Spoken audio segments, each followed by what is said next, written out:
My name is James Afetsi Yao, from a trainee embryologist from Jubel Specialist Hospital, Ghana, and a member of the Ghana Association of Clinical Embryologists.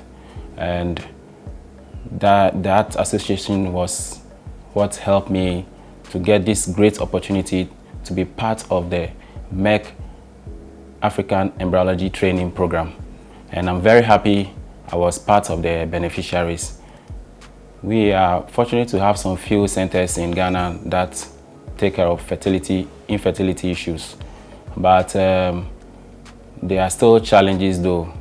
Though the centers, we have some few centers, and they are also trying to create awareness. I think the awareness needs to be created more. And also, as the awareness creation is becoming more and more, and people get to know, then we have to find a way of helping them. We have people who have been trained as clinicians and embryologists, but they are few in number and they have to meet the ever-growing challenges of solving problems in infertility. So this program by Merck Foundation is really being helpful to our country, because more and more people will be trained, and I'm fortunate to be among the second batch from Ghana, and it's a privilege for me. The challenges also boils down to financial constraints.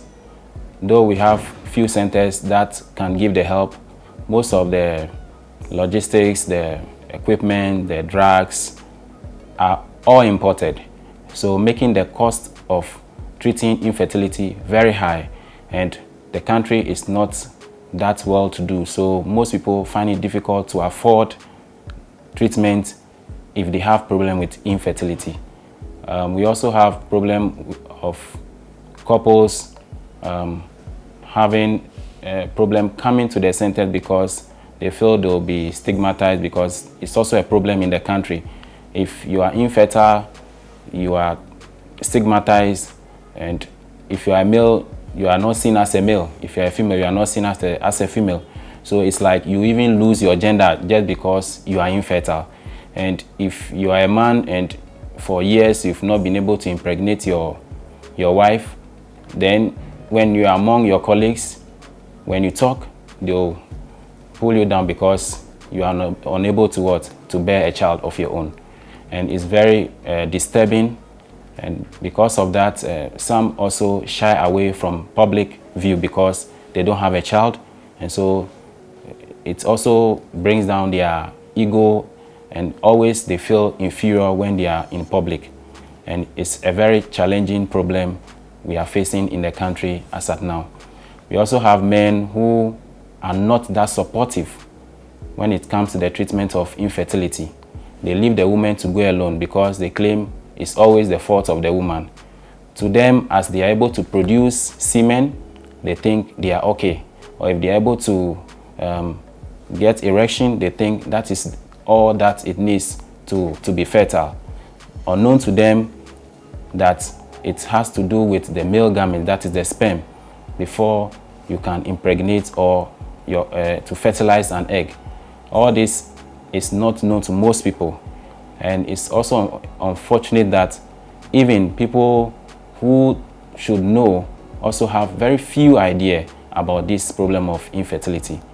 I think a policy from government to regulate how IVF treatment should go in the country is very important. And in my country, something like that is starting up. If government could fasten things up and to help the Ghana Association of Clinical Embryologists to start something which they've already put on board, I think it will go a long way to help to streamline and also to supervise how things go in the country in terms of treating infertility.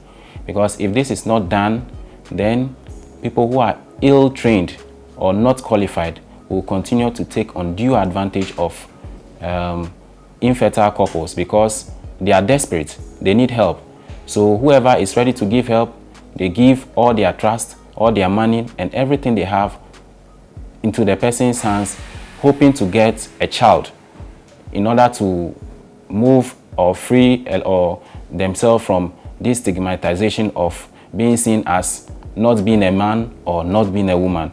So if government could speed up things, it will help to regulate such ones, because before some even come to facilities where they have trained and qualified people, a lot of things might have even gone wrong, because they initially would go to the use on orthodox means of trying to get a child, and when they try for several years and it doesn't work, before they try to seek assistance from qualified personnel, and in most cases it becomes too late.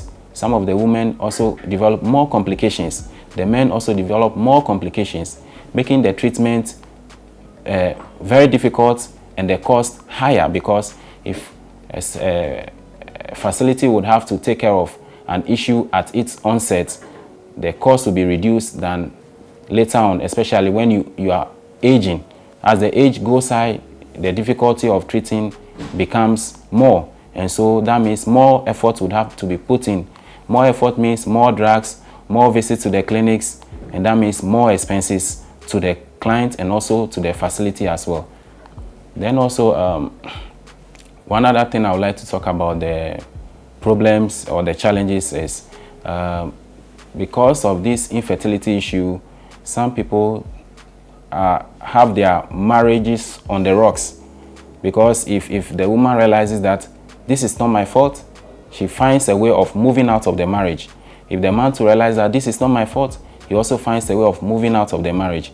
But treatment options that are being given now and through this kind of training is helping people to realize that they can save their marriages by going for treatment.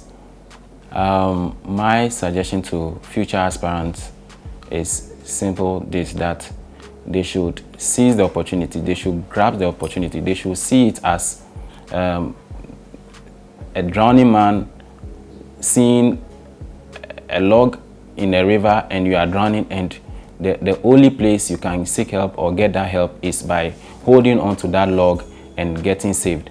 So I think future aspirants should seize this opportunity, and also when they come to the training center, they will get lecturers who would have time for them and also teach them very well. And also they should also take the opportunity to go onto the internet to get textbooks, or if they have textbooks, they can go read further, and also to help them to acquire more knowledge, because the lecturers will do their best to give you the basics, the fundamentals. You would have to build upon it. So seizing the opportunity, and also when you get that opportunity, you utilize it to the best, both theoretically and then practically as well. This center, that is IIRRH, has been very helpful in training us. I would say they took us from the known to the unknown, because some of us are fortunate to have been attached to a fertility center before coming here, and we have some fair idea about some things that go on with the IVF issue. But the center really took us from, as I said earlier on, from the known to the unknown. We were taken through embryology, which was both theory and practical aspects. We looked at semen analysis, both the pre-analytical, analytical, and the post-analytical. We looked at some of the problems and defects in sperms, how to report accurately semen analysis results, which in most places is not done well, because these are the basics. If you don't do this well, you wouldn't, because you need to find out what the problem is before you know how to solve it. So they helped us a lot in that aspect too. When it came to the part of the embryology, we also looked at the various media, the various temperatures at which they should be used. We also looked at how to do follicular screening, both by theory, observation, and also on-hands training, and also how to use the micro manipulator, aligning it, and also aspirating sperms and then injecting oocytes. All these have been very helpful to us, and the training is still ongoing, and we are still learning a lot from this center, that is IIRRH. I'd like to thank Merck Embryology Training program being organized by Merck Foundation for this great opportunity. I would always say that to me, Merck Foundation is like heaven on earth. Why? Because people want to get trained. I personally had all these years been yearning to be trained, but most of the time it boils down to financial constraints, just like how couples with infertility problem have financial constraints. And Merck sponsoring this program was, to me, something that was beyond imagination.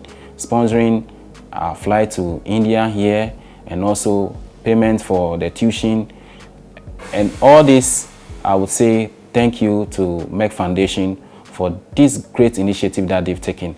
It's not all organizations who would dare to take this initiative, but Merck Foundation has done it, and they've done it for other people. They are doing it now, and I know and I hope they will continue to do this for more Africans and for other countries that are less privileged in terms of training and expertise.